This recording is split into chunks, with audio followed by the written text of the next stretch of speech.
미국이 기준금리를 0.25%포인트 인상했습니다. 지난해 12월 8년간 이어온 제로금리서 탈출한 이후 딱 1년 만으로 우리 금융시장에서 선진국 자금이 빠져나가고 신흥국으로의 수출이 타격을 입을 것이란 우려가 나오고 있습니다.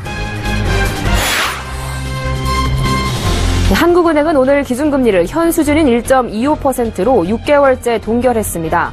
하지만 미국이 1년 만에 금리를 인상하는 등 저금리 종결을 선언한 만큼 앞으로 기준금리에 대한 한은의 고민이 깊어질 전망입니다.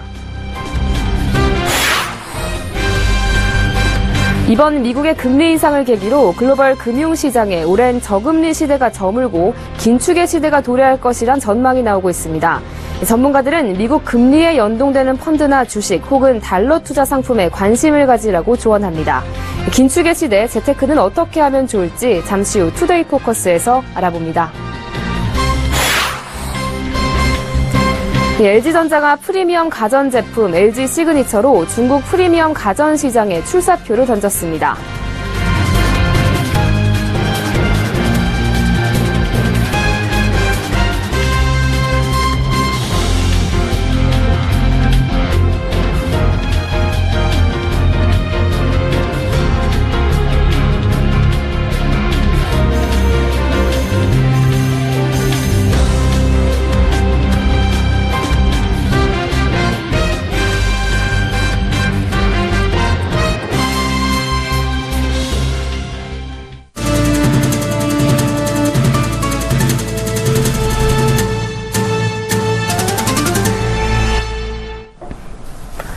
여러분 안녕하십니까? 15일 목요일 생경제현장 오늘의 주요 뉴스입니다.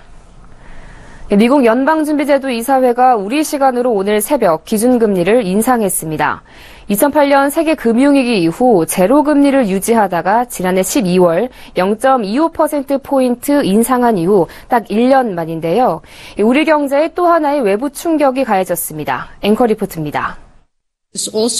미국 연방준비제도 이사회가 올해 마지막 연방공개시장위원회 FOMC 회의에서 기준금리를 0.25%포인트 인상했습니다. 지난해 12월에 이어 1년 만으로 이로써 미국 연방기준금리는 0.5%에서 0.75%가 됐습니다.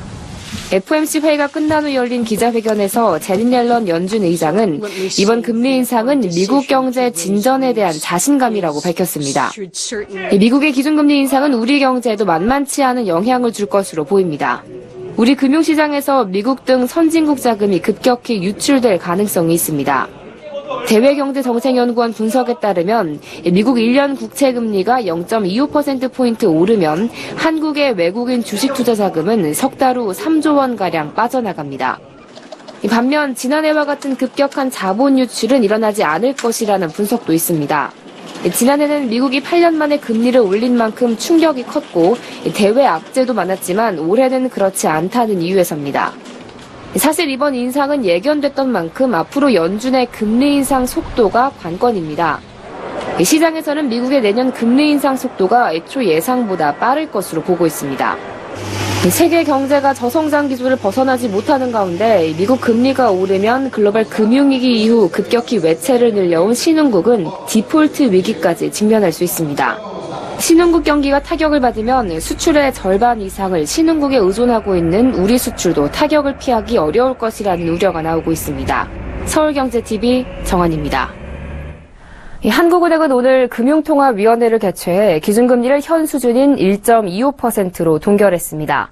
한국은행이 일단 이번 달은 무난한 동결을 택했지만 미국이 기준금리를 올린 이상 앞으로의 선택은 쉽지 않아 보입니다. 정은규 기자가 보도합니다.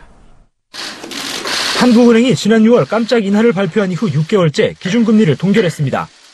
금리 인상을 선택한 미국과 동결을 택한 한국, 모두 시장의 예상 그대로입니다. 문제는 앞으로 기준금리에 대한 한국은행의 고민이 만만치 않아졌다는 겁니다. 미국이 금리를 내리는 동안 한국은행은 동결과 인하 둘 중 하나를 결정해왔습니다. 그러나 미국의 본격적인 금리 올리기가 시작돼 앞으로 한국은행도 인상을 고려해야 합니다. 미국은 기준금리를 점차 올리는데 한국은행이 계속 동결하거나 내릴 경우 국내 외국인 자본이 금리가 높은 곳을 향해 대거 이탈할 수 있기 때문입니다. 반대로 미국을 따라 기준금리를 올리는 선택은 더 어렵습니다. 한국은 내수 수출 동반 부진이 여전하고 내년에도 경제 성장률이 2%대에 머물 것이라는 전망이 지배적입니다. 이 가운데 기준금리 인상은 경기 회복에 불씨마저 꺼버릴 위험이 있습니다. 특히 1,300조 원을 넘어선 가계부채는 상환부담 증가를 걱정하면 올리기도, 증가세를 고려하면 내리기도 힘든 상황입니다. 이주열 총재는 앞으로 기준금리 향방에 대해 미국의 금리만을 보고 결정하지는 않을 것이라고 밝혔습니다. 적어도 인하 결정은 어려워졌다는 관측이 지배적이지만 외국인 자본 유출과 국내 경기 등 다양한 변수에 따른 인하와 인상 가능성을 모두 열어둔 셈입니다. 서울경제TV 정은규입니다.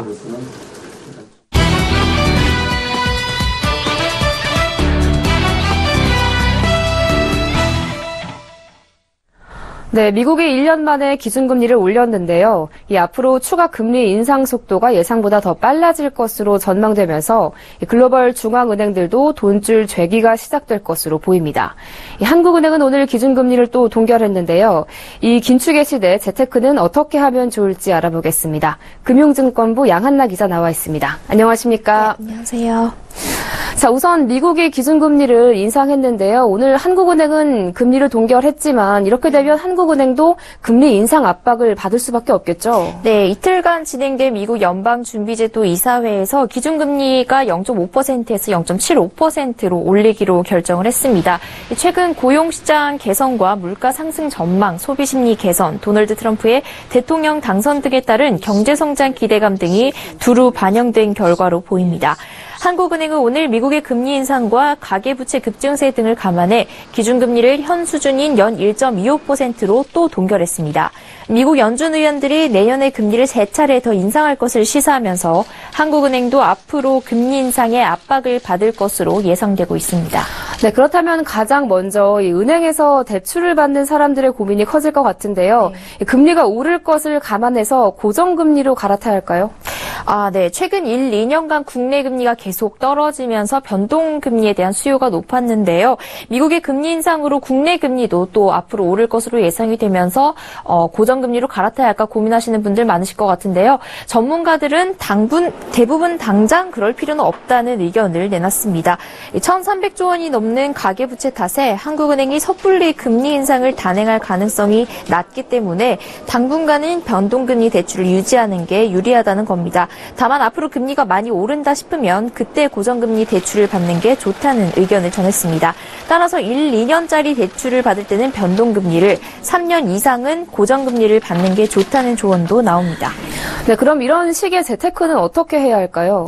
네, 전문가들은 미국 금리에 연동되는 주식이나 펀드 등을 주로 추천을 했고요. 안전자산이면서 최근 가격이 많이 하락한 금도 장기 투자로 추천을 했습니다.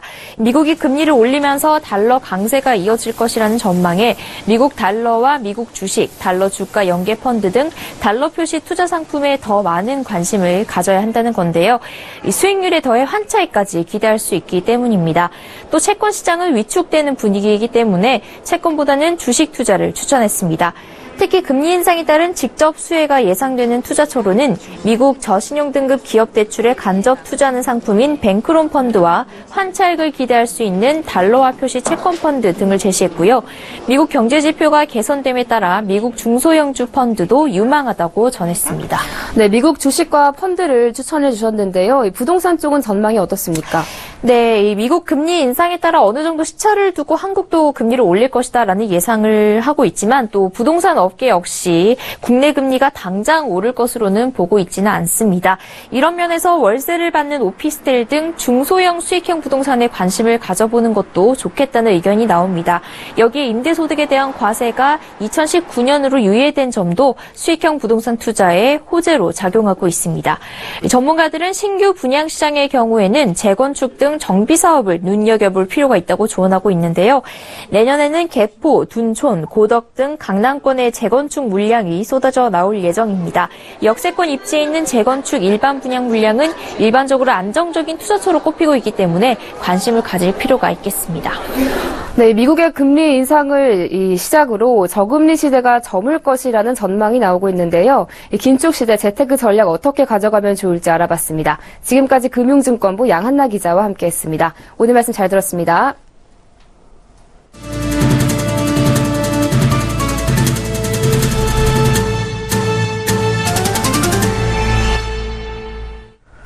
문을 노크하면 내부가 보이는 냉장고, 또 어느 각도에서 봐도 색이 왜곡되지 않는 TV, 모두 LG전자가 출시한 시그니처 제품들입니다. 여기에 세탁기와 공기청정기까지 합한 세트 가격은 5천만 원이 넘는데요.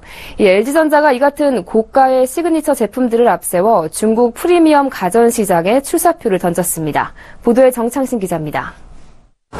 냉장고 문을 두드리자 내부가 훤히 드러납니다. LG전자의 노크온 매직 스페이스 기능이 적용된 시그니처 냉장고입니다. 문을 자주 여닫을 필요가 없어 냉기 유출을 방지할 수 있어 에너지도 절약되고 식재료 본연의 맛을 보존할 수 있습니다. 자연의 색상을 그대로 화면에 담은 올레드 TV. 백라이트 없이 화소 하나하나가 빛을 내기 때문에 자연에 가장 가까운 색을 구현합니다. 특히 어느 각도에서 보더라도 색이 왜곡되지 않는 것이 특징입니다. 모두 LG전자가 선보인 프리미엄 제품 시그니처 가전입니다. 이미 미국과 유럽 프리미엄 시장 공략에 나선 LG전자가 이번엔 중국 내 VVIP 잡기에 나섭니다. LG전자는 어제 북경 피닉스 국제 미디어 센터에서 LG 시그니처 중국 출시 행사를 열었습니다. 이날 행사에서 중국의 유명 인사들이 시그니처 제품을 소개하고 호평하는 모습이 생중계됐습니다. LG전자는 TV와 냉장고, 세탁기, 공기청정기로 이루어진 세트 가격을 3,000에서 5,400만 원대로 책정했습니다. LG전자는 이달 말 중국 시장에 77형 LG 시그니처 올레드 TV 출시를 시작으로 내년 초까지 LG 시그니처 전 제품을 순차적으로 출시할 계획입니다. 서울경제TV 정창신입니다. 현대기아차의 하이브리드, 전기차 등 친환경차 판매가 올해 처음으로 10만 대를 돌파했습니다. 현대기아차는 이 여세를 몰아 친환경차 시장 점유율을 대폭 높인다는 전략입니다. 김혜영 기자입니다. 올 11월까지 현대기아차의 국내외 친환경차 판매는 10만 5,169대. 친환경차 판매 이후 처음으로 10만 대 고지를 넘어섰습니다. 유형별로는 하이브리드 차량의 판매 비중이 86%로 가장 높습니다. 뒤를 이어 전기차, 플러그인 하이브리드, 수소전기차 순입니다.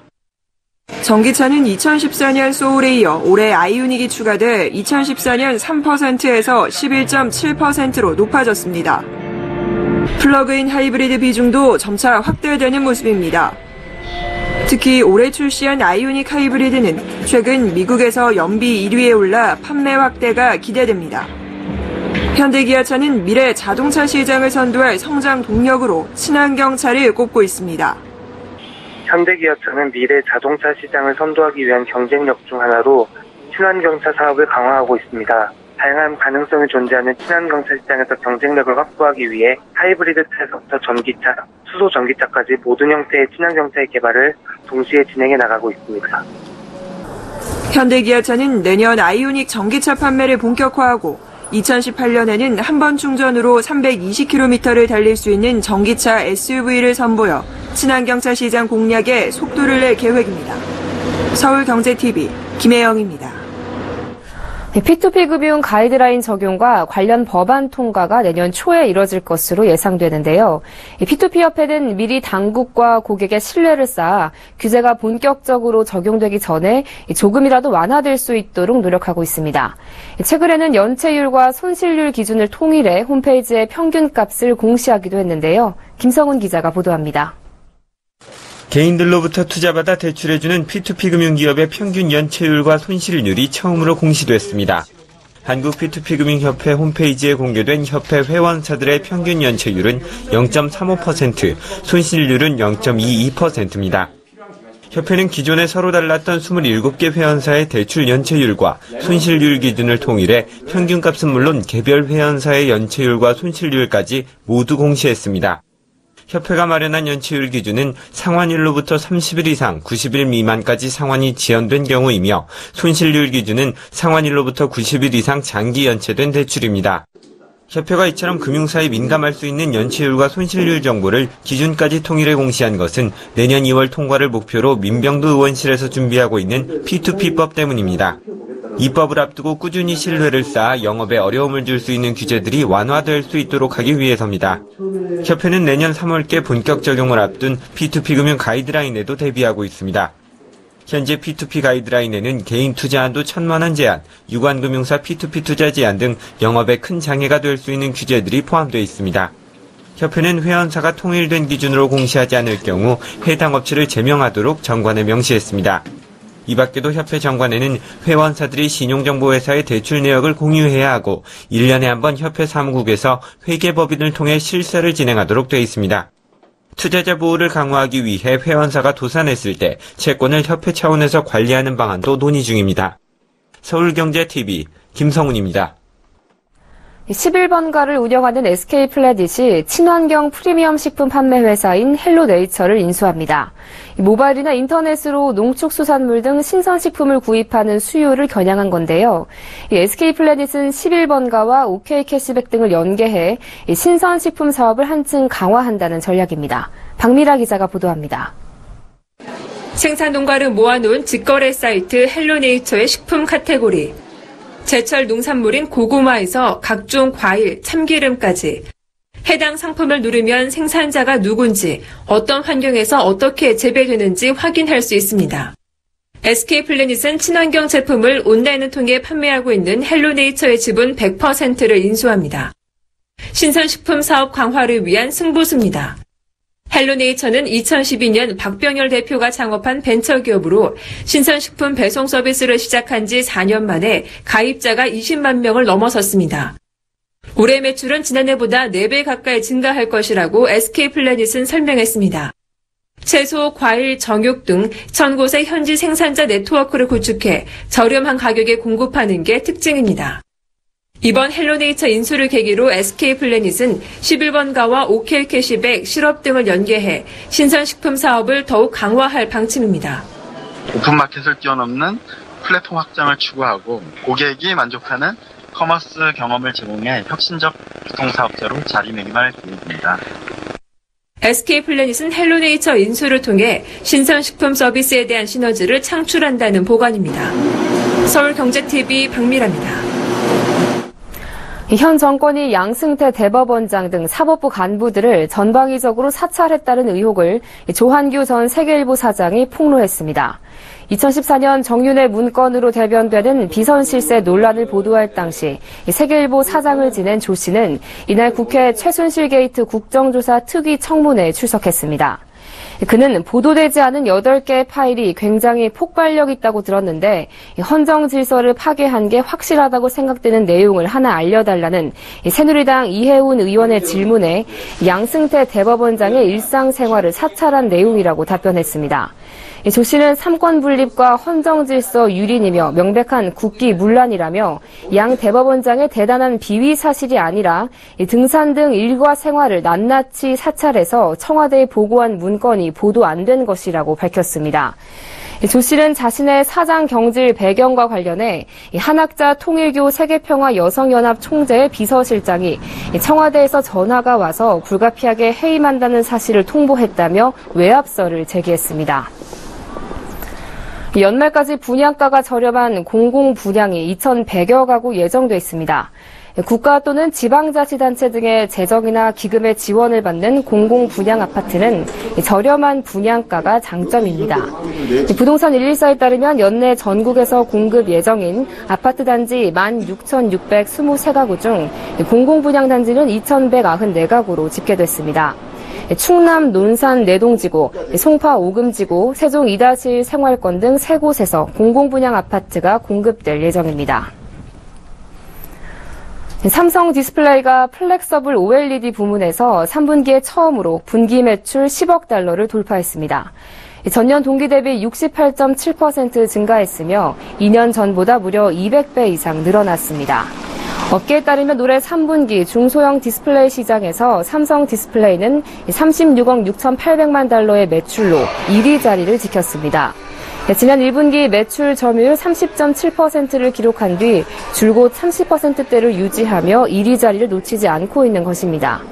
삼성 디스플레이의 경쟁력은 플렉서블을 중심으로 한 OLED 패널 제조 역량에서 나오는 것으로 분석됩니다. 전체 가구 중 절반에 가까운 44%가 집을 소유하고 있지 않은 것으로 나타났습니다.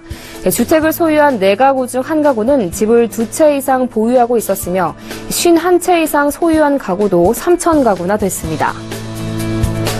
정부의 부동산 대책으로 주택시장의 관망세가 확산하면서 11월 주택 거래량이 한 달 전보다 5.3% 감소한 것으로 나타났습니다.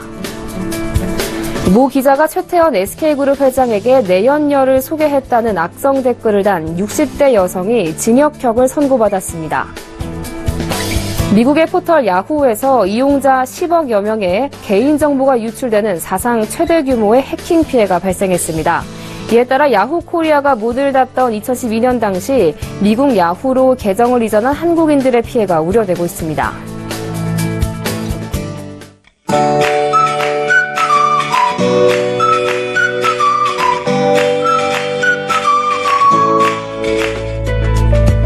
안녕하세요. K웨더 라이프스타일 예보 차씨입니다. 서해상에서 만들어진 눈구름대의 영향으로 호남과 제주도에 눈이나 비가 오고 있습니다. 앞으로 이 구름대가 점차 유입되면서 충남 서해안으로도 밤한때 영향을 주겠습니다. 앞으로 제주 산간과 호남 서해안 1에서 3cm의 눈이 오겠고요. 충남 서해안, 호남 내륙과 제주도는 1cm 내외의 눈이 예상됩니다. 제주 산간으로는 대설특보까지 내려져 있습니다. 충남 서해안과 호남 내륙은 오늘 밤에 그치겠고 그 밖에 전국도 내일 새벽이면 모두 그치겠습니다. 따라서 아침부터는 전국에서 맑은 하늘을 감상할 수 있겠습니다. 하지만 찬 대륙 고기압의 영향을 받아서 추위가 몰려옵니다. 이미 경기 북부와 강원 일부 지방에는 한파특보가 발효 중인 상태인데요. 내일 아침 서울의 기온 영하 9도 등으로 오늘보다 낮겠고요. 바람까지 강하게 불면서 체감온도는 영하 10도를 밑돌겠습니다. 토요일부터는 차차 예년 기온을 회복하면서 추위가 누그러지겠습니다. 그럼 자세한 지역별 내일 날씨는 나절 예보를 통해서 살펴보겠습니다. 전국 대부분 지방이 구름만 다소 지나겠습니다. 아침 기온 서울 영하 9도, 춘천 영하 11도로 오늘보다 낮겠습니다.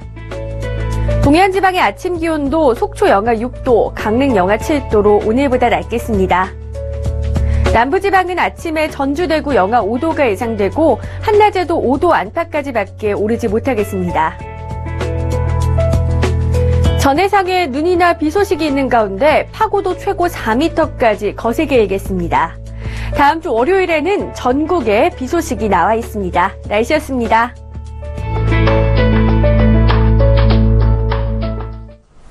넷센 경제 현장 오늘 준비한 소식 여기까지입니다. 시청해주신 여러분 고맙습니다.